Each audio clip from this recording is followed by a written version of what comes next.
எனக்கு பாய்தான் தெரியும், பட்டுமெத்தை தெரியாது. எனக்கு அடக்கம் தெரியும், ஆடம்பரம் தெரியாது என்ற எளியவர். பணத்தை பெற்று நல்ல குணத்தை இழந்து விடாதே. குணத்தை பெற்று நல்ல மனத்துடன் வாழ்வதே மானுட வாழ்க்கையின் ஆக்கமான நோக்கம் என்ற குணாளர்.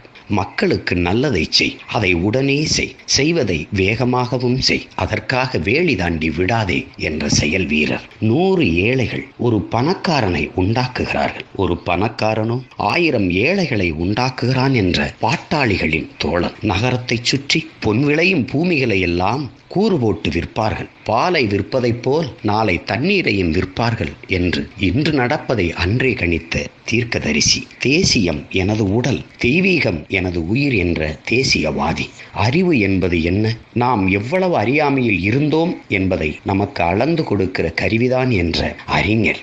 சாதிய சிந்தனை கொண்டவன் அரசியலில் புகுந்தால் நாடு நாசமாகிவிடும். சாதிய எண்ணம் கொண்டவன் இறைவனை வழிபடுவதற்கே அருகதையற்றவன் என்ற சமத்துவவாதி. உண்மையை பேசு, உறுதியாக பேசு, இறுதி வரை பேசு. மலர் மாலைக்கு கழுத்தை நீட்டுவதைப் போல மரணக்கயிற்றுக்கு கழுத்தை நீட்டுபவன் எவனோ அவனே உண்மையான வீரன் என்று முழக்கமிட்ட வீரர். எல்லா வகையான மாறுதல்களையும் பெற்ற ஆதி மொழி தமிழாகும் என்ற பெருந்தமிழர் நமது ஐயா தெய்வ திருமகன் பசும்பன் முத்துராமலிங்க